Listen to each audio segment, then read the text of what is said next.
আসসালামু আলাইকুম। ইউনিক স্কুলে স্বাগত জানাচ্ছি। আজকে আমরা আলোচনা করব নবম দশম শ্রেণীর ফিনান্স ও ব্যাংকিং বইয়ের অষ্টম অধ্যায়। অধ্যায়টির নাম হচ্ছে মুদ্রা, ব্যাংক ও ব্যাংকিং। চলো শুরু করি।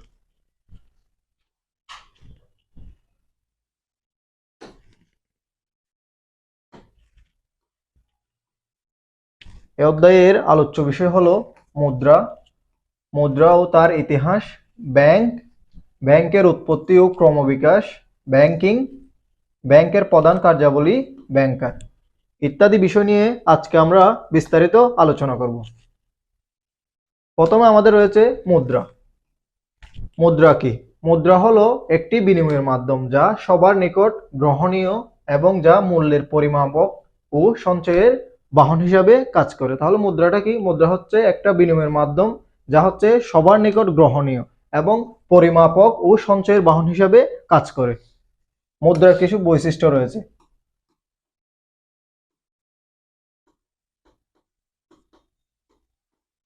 বৈশিষ্ট্যগুলো হলো সর্বগ্রহণযোগ্য,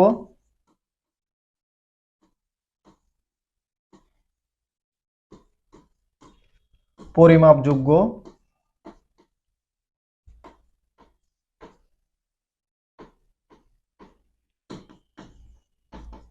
এবং সঞ্চয়ের বাহন।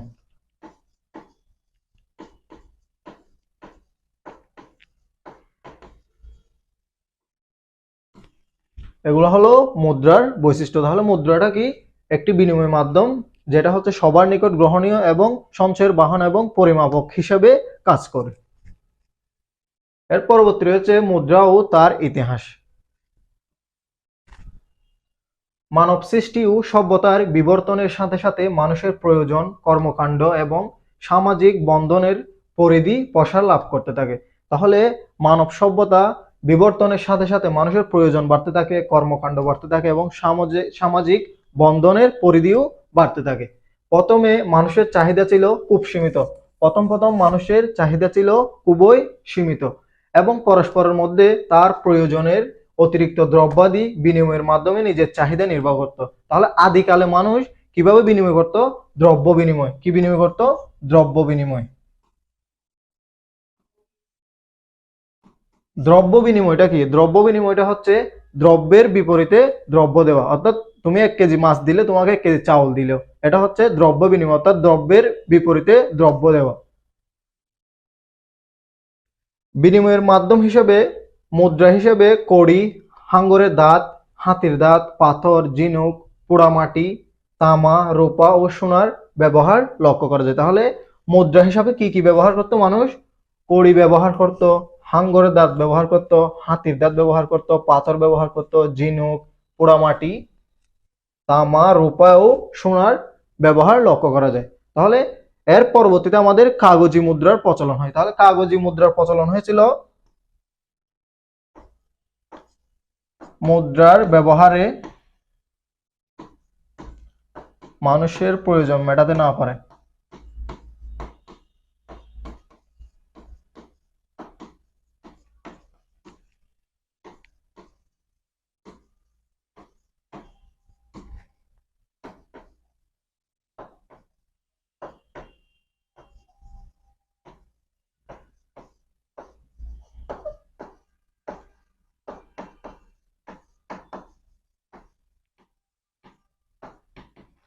তাহলে মুদ্রার ব্যবহারে মানুষের প্রয়োজন মেটাতে না পারায় পরবর্তীতে কাগজি মুদ্রার প্রচলন হয়েছিল।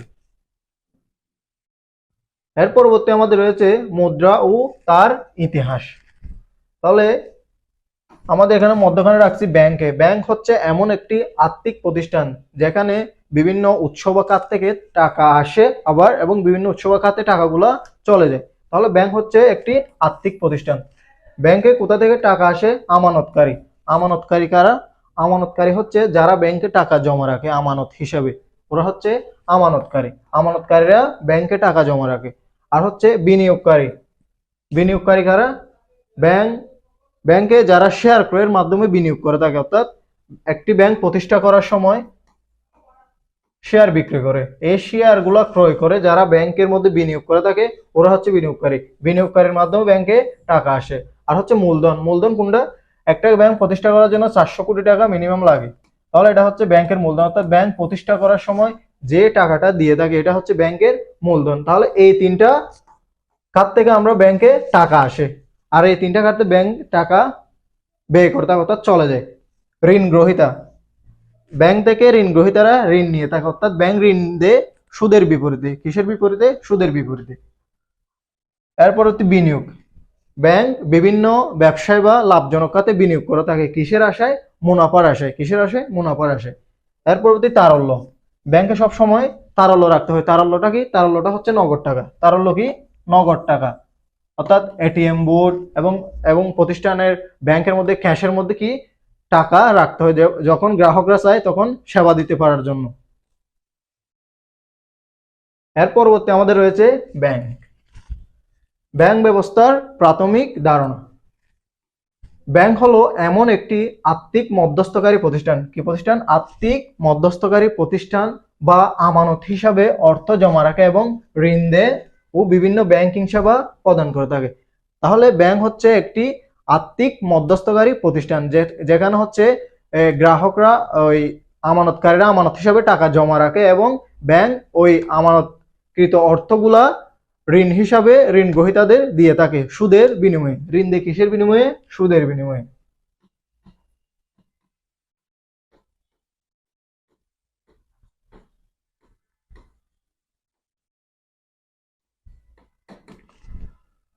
এখন আমরা দেখব ব্যাংক শব্দটা কোথা থেকে আসছে, কিভাবে এর উৎপত্তি হয়েছে।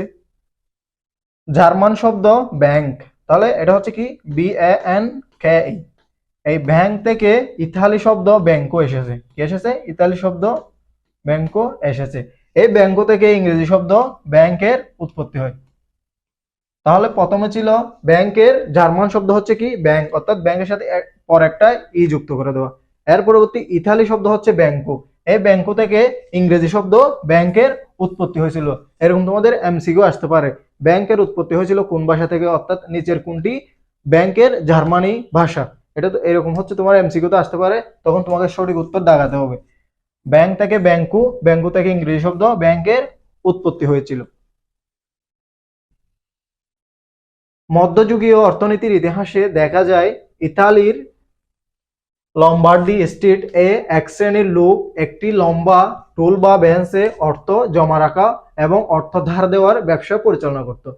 তাহলে মধ্যযুগে ইতালির এক শ্রেণীর লোক একটি লম্বা টুল বা বেঞ্চে অর্থ জমা রাখা বা অর্থ ধার দেওয়ার ব্যবসা পরিচালনা করত, যা ইউরোপ বা ল্যাটিন আমেরিকায়ও একইভাবে পরিচালিত হয়। তাহলে মধ্যযুগে এক শ্রেণীর লোক একটি টুল বা লম্বা বেঞ্চ নিয়ে অর্থ ধার দেওয়া বা নেওয়া ব্যবসা পরিচালনা শুরু করে। এটি পাশাপাশি ইউরোপ ও ল্যাটিনে আমেরিকায়ও একইভাবে পরিচালিত হতো।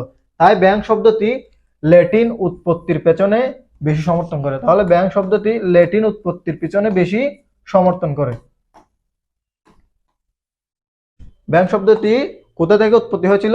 ল্যাটিন। ল্যাটিনটা হচ্ছে বেশি সমর্থন করে, কোনটা? ল্যাটিন।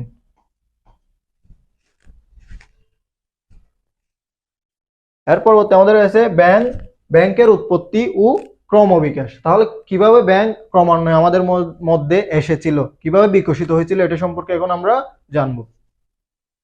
মুদ্রার প্রচলন ও ব্যাংক। অর্থের নিরাপত্তা বিধানের প্রয়োজনীয়তা অনুভব।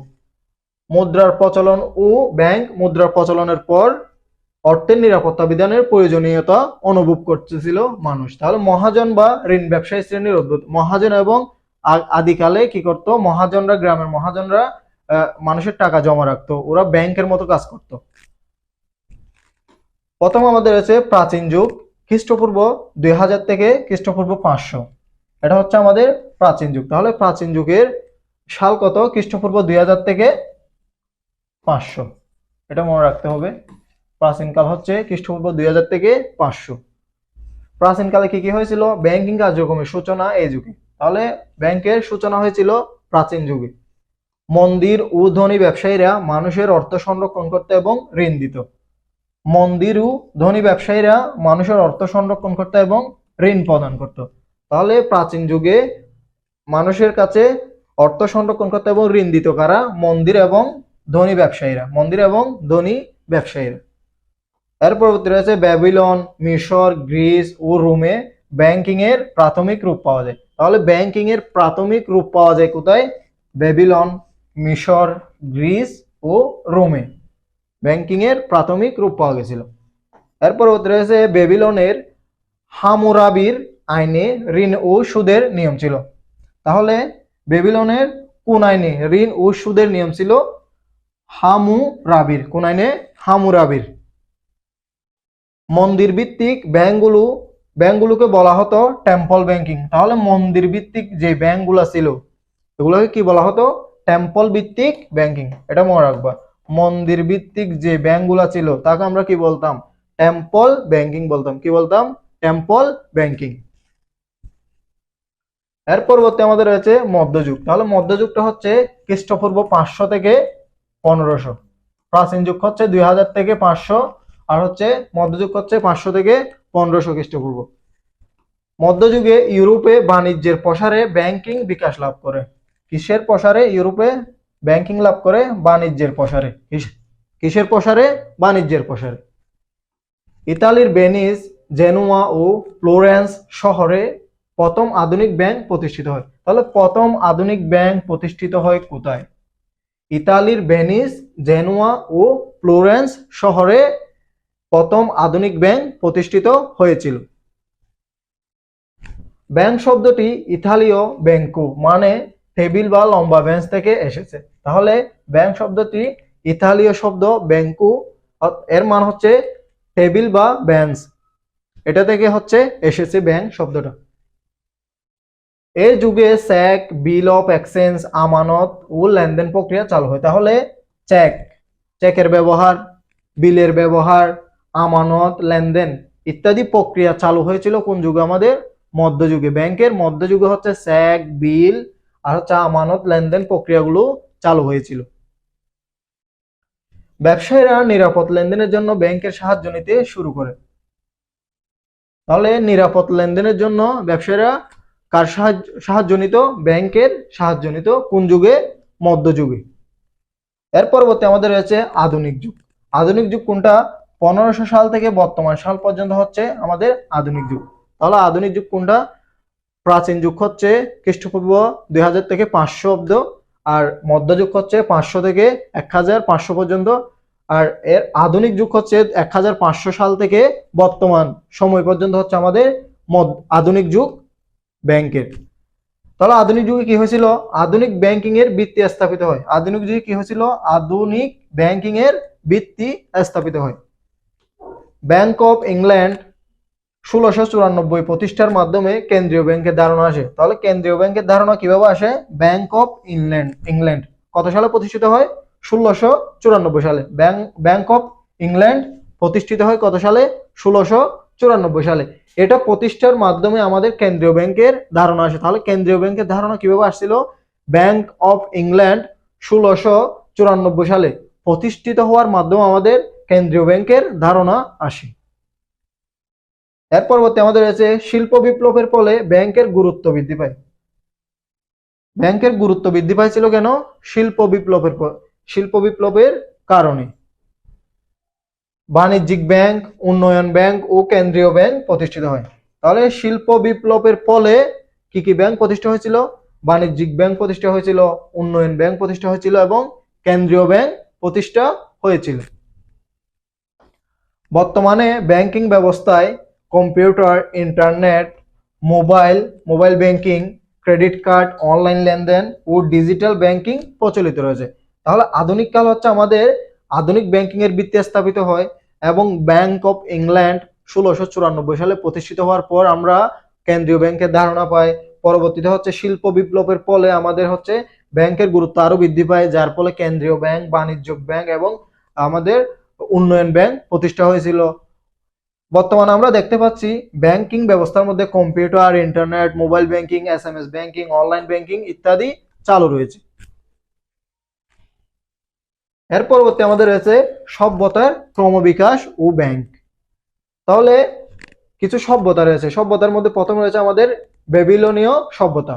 উপাসনালয় এ ব্যাংক ব্যবস্থা সৃষ্টি হয়েছিল খ্রিস্টপূর্ব 2000 অব্দে জমা রশিদের আবির্ভাব ঘটে। তাহলে বেবিলন সভ্যতায় হচ্ছে আমাদের উপাসনালয়ে ব্যাংক ব্যবস্থা সৃষ্টি হয়েছিল খ্রিস্টপূর্ব কত অব্দে? 2000 অব্দে। জমা রসিদের আবির্ভাব ঘটে কোন সভ্যতায়? বেবিলন সভ্যতায়। কিসের আবির্ভাব ঘটে? জমা রসিদের। বেবিলন সভ্যতায় কিসের আবির্ভাব ঘটে? জমা রসিদের। এর পরবর্তী আমাদের হচ্ছে রোমান সভ্যতা। খ্রিস্টপূর্ব 100 অব্দে রোমান সভ্যতা গড়ে ওঠে। এই সভ্যতায় ড্রাফট বা চেকের প্রচলন হয়েছিল। তাহলে রোমান সভ্যতায় কিসের প্রচলন হয়েছিল? ড্রাফট বা চেকের প্রচলন হয়েছিল। বেবিলন সভ্যতায় হচ্ছে জমা রসিদের আবির্ভাব ঘটে, আর রোমান সভ্যতায় হচ্ছে আমাদের ড্রাফট বা চেকের প্রচলন হয়েছিল। এর পরবর্তী আমাদের আছে চৈনিক সভ্যতা। চৈনিক সভ্যতা হচ্ছে খ্রিস্টপূর্ব 600 অব্দে চীনে শাব্দি ব্যাংক প্রতিষ্ঠা হয়। তাহলে খ্রিস্টপূর্ব 600 অব্দে চীনে শাব্দি ব্যাংক প্রতিষ্ঠিত হয়।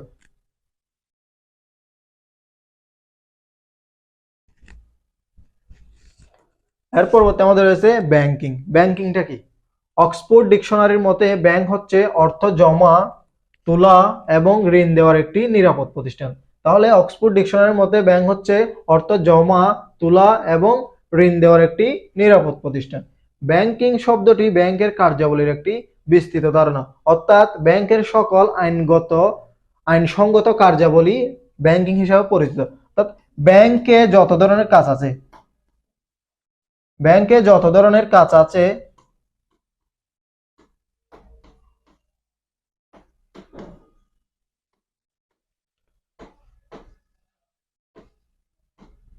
এই কার্যাবলীগুলোর সমষ্টিকে আমরা ব্যাংকিং বলতে পারি।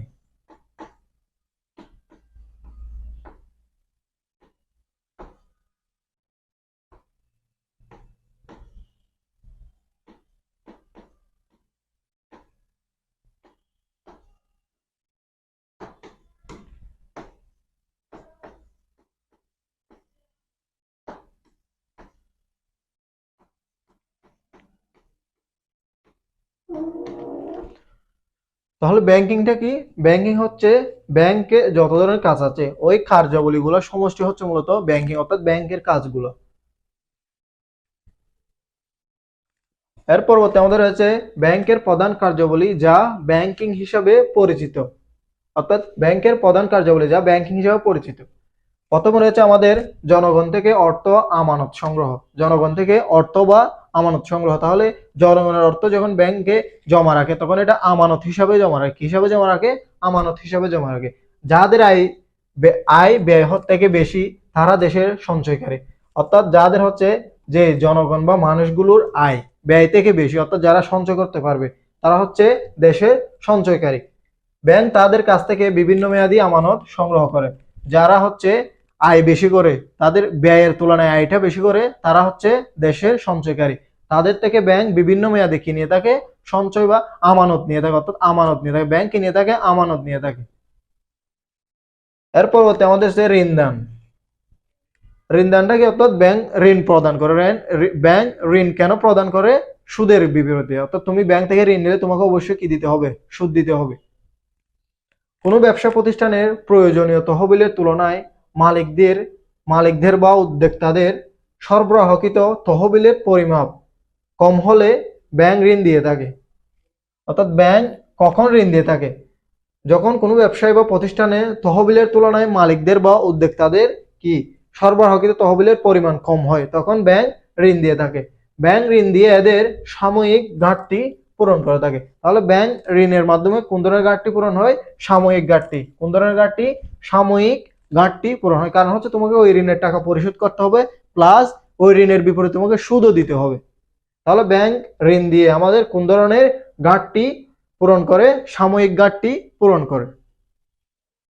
এর পরবর্তী আমাদের রয়েছে বাট্টাকরণ ও বিনিময় বিলে স্বীকৃত। ব্যাংকের আরেকটি কাজ হলো প্রাপ্য বিল বাট্টাকরণ। ব্যাংকের আরেকটি কাজ কি? প্রাপ্য বিল বাট্টাকরণ এবং পদেয় বিলে স্বীকৃতি প্রদান। পদেয় বিলে স্বীকৃতি প্রদান। ব্যাংকের কাজের মধ্যে রয়েছে প্রাপ্য বিল বাট্টাকরণ এবং পদেয় বিল স্বীকৃতি প্রদান। এর পরবর্তী আমাদের রয়েছে বৈদেশিক বাণিজ্যে অর্থায়ন ও প্রত্যয়ন। তাহলে আমদানিকারক ও রপ্তানিকারকদের দেশি মুদ্রা থেকে বৈদেশিক মুদ্রা ও বৈদেশিক মুদ্রা থেকে দেশি মুদ্রায় রূপান্তর করার প্রয়োজন হয়, যা ব্যাংকগুলো যা ব্যাংকগুলোর হচ্ছে অন্যতম কাজ। তাহলে ব্যাংকগুলোর অন্যতম কাজ কি? যারা হচ্ছে আমদানি এবং রপ্তানি করে, অর্থাৎ আমদানিকারক এবং রপ্তানিকারক রয়েছে, তাদের হচ্ছে দেশের টাকা বিদেশের টাকায় রূপান্তর করতে হয়, আবার বিদেশের টাকা দেশের টাকায় রূপান্তর করতে হয়। এগুলো হচ্ছে মূলত ব্যাংকের অন্যতম প্রধান কাজ। আবার প্রত্যয়নপত্র বা লেটার অফ ক্রেডিট, তাহলে এলসি এর পূর্ণরূপ কি? এলসি এর পূর্ণরূপ হচ্ছে লেটার অফ ক্রেডিট। এটা এমসিকিউতে আসে, এলসি এর পূর্ণরূপ কি, অথবা জ্ঞানমূলক প্রশ্নে আসে এলসি এর পূর্ণরূপ লিখো। এলসি এর পূর্ণরূপ হচ্ছে কি? Letter of credit. তাহলে এটার বাংলা কি? প্রত্যয়নপত্র। এলসি এর মাধ্যমে ব্যাংক বৈদেশিক বাণিজ্য রপ্তানিকারককে আমদানিকারকের পক্ষ থেকে অগ্রিম অর্থ প্রদানের ব্যবস্থা করে থাকে। তাহলে এলসি এর কাজ কি? এলসি এর কাজ হচ্ছে ব্যাংক বৈদেশিক বাণিজ্যে রপ্তানিকারককে আমদানিকারকের পক্ষ থেকে অগ্রিম অর্থ প্রদানের ব্যবস্থা করে থাকে। তো এলসি কি করে থাকে? রপ্তানিকারককে আমদানিকারকের পক্ষ থেকে অগ্রিম অর্থ প্রদানের ব্যবস্থা করে থাকে। আমদানিকারকের পক্ষে এ সংক্রান্ত বিনিময় বিলে প্রত্যয়ন করাও ব্যাংকের একটি কাজ। তাহলে আমদানিকারকের পক্ষে এ সংক্রান্ত বিনিময় বিলে প্রত্যয়ন করা হচ্ছে, এটাও একটি ব্যাংকের কাজ। এর পরবর্তী রয়েছে আমাদের অর্থ স্থানান্তর। তো অর্থ কিভাবে স্থানান্তর? একটি শহর থেকে আরেকটি শহরে বিশেষিত দুটি ভিন্ন দেশে ভিন্ন মুদ্রা থাকার কারণে অর্থ স্থানান্তর বেশ কঠিন। ব্যাংক এই কাজটি সহজে সামান্য খরচে করে থাকে। অর্থাৎ বিদেশের টাকা আর আমাদের টাকা সেম না। যেমন দুবাইয়ের আমাদের 1 টাকা, দুবাইয়ের হচ্ছে কত টাকা? 32 টাকা। তাহলে এই টাকাগুলো কনভার্ট করা, এটাগুলো স্থানান্তর করা হয় কিসের মাধ্যমে? ব্যাংকের মাধ্যমে। তাহলে এটা একটা কি? অর্থ স্থানান্তর একটা ব্যাংকের কার্যাবলী বা কাজ। এর পরবর্তী আমাদের রয়েছে মূল্যবান দলিল বস্তু নিরাপত্তার সাথে সংরক্ষণের ব্যবস্থা। মূল্যবান সামগ্রী যেমন রয়েছে সোনার গহনা নিজের কাছে রাখা বেশ ঝুঁকিপূর্ণ। সোনার গহনা কিন্তু নিজের কাছে রাখা ঝুঁকিপূর্ণ। এটা তুমি চাইলে লকারে রাখতে পারো। লকার সুবিধা কোথায় রয়েছে? ব্যাংকের মধ্যে রয়েছে। কারণ চুরি ডাকাতি হতে পারে। একইভাবে মূল্যবান দলিল সার্টিফিকেট নিজের কাছে রাখলে নানাভাবে নষ্ট হয়ে যেতে পারে। এইসব মূল্যবান সামগ্রী দলিল আদি ব্যাংকে নিরাপদে সংরক্ষণ করা হয়। তাহলে ব্যাংকে হচ্ছে তোমার স্বর্ণ অলংকার ইত্যাদি হচ্ছে তোমার বাসায় রাখতে একটু ঝুঁকিপূর্ণ হয়। যেমন তোমার সার্টিফিকেট, এগুলো বাসায় রাখলে তোমার নষ্ট হয়ে যেতে পারে। তো এগুলো মানুষ নিরাপত্তার জন্য কোথায় রাখে? ব্যাংকে জমা রাখে। ব্যাংকে কোথায় জমা রাখে? লকারে। একটা লকার ভাড়া দিতে হয়। এগুলো জমা রাখার পরে কি ভাড়া দিতে হয়? লকার ভাড়া দিতে হয়। এর পরবর্তী আমাদের রয়েছে সম্পদ ব্যবস্থাপনা ও অর্থ বিষয়ক উপদেশ দেওয়া। সম্পদ ব্যবস্থাপনা ও অর্থ বিষয়ক উপদেশ দেওয়া। মক্কেলদের অনুরোধে বিভিন্ন প্রকার ব্যবসায়িক পরামর্শ দেওয়া এবং তাদের সম্পদ ব্যবস্থাপনা করা, যেমন বাড়ি ভাড়া আদায় করা ব্যাংকের কাজ। তাহলে সম্পদ ব্যবস্থাপনা ও অর্থ বিষয়ক উপদেশ দেওয়া হচ্ছে কি? মক্কেলদের অনুরোধে, অর্থাৎ ব্যাংকের মক্কেলদের অনুরোধে বিভিন্ন প্রকার ব্যবসায়িক পরামর্শ দিয়ে থাকে এবং তাদের সম্পদ ব্যবস্থাপনা করার জন্য বাড়ি ভাড়া আদায় করাও ব্যাংকের একটি কাজ। এর পরবর্তী আমাদের রয়েছে ব্যাংকার। তাহলে ব্যাংকার কি? ব্যাংকিং ব্যবসা পরিচালনার সাথে সরাসরি যুক্ত ব্যক্তিবর্গকে আমরা ব্যাংকার বলে থাকি। অর্থাৎ ব্যাংকে যারা জব করে, অর্থাৎ ব্যাংকের কার্যাবলী হচ্ছে ব্যাংকিং। ব্যাংক হচ্ছে একটি আর্থিক মধ্যস্থকারী প্রতিষ্ঠান। এর কাজগুলো হচ্ছে আমাদের ব্যাংকিং। ব্যাংক সম্পর্কিত যত ধরনের কাজ আছে ওই কাজগুলো হচ্ছে ব্যাংকিং। আর এই কাজগুলো যারা করে থাকে ওরা হচ্ছে কি? ব্যাংকার। অর্থাৎ ব্যাংকে যারা জব করে ওদেরকে আমরা কি বলি? ব্যাংকার বলে থাকি। তাহলে ব্যাংকার কি? ব্যাংকিং ব্যবসা পরিচালনার সাথে সরাসরি যুক্ত থাকে। কিভাবে যুক্ত থাকে? সরাসরি যুক্ত থাকে। ওরা হচ্ছে আমাদের ব্যাংকার। ব্যাংক এবং ব্যাংকার শব্দটি ওতপ্রোতভাবে জড়িত। তাহলে ব্যাংক এবং ব্যাংকার শব্দটি ওতপ্রোতভাবে জড়িত। তাহলে ব্যাংক হচ্ছে একটি আর্থিক প্রতিষ্ঠান। ওই আর্থিক প্রতিষ্ঠানের কাজগুলো হচ্ছে ব্যাংকিং, আর ওই কাজগুলো যারা করে থাকে তারা হচ্ছে ব্যাংকার। এই তিনটে শব্দ হচ্ছে আমাদের ওতপ্রোতভাবে জড়িত। ব্যাংক এবং ব্যাংকিং কার্যাবলী ব্যাংকের নিজের পক্ষে পরিচালনা করা সম্ভবপর না হওয়ায় ব্যাংকিং বিষয়ে শিক্ষা এবং প্রশিক্ষণপ্রাপ্ত ব্যক্তিদের দ্বারা ব্যাংক হিসাবে পরিচালিত করা হয়।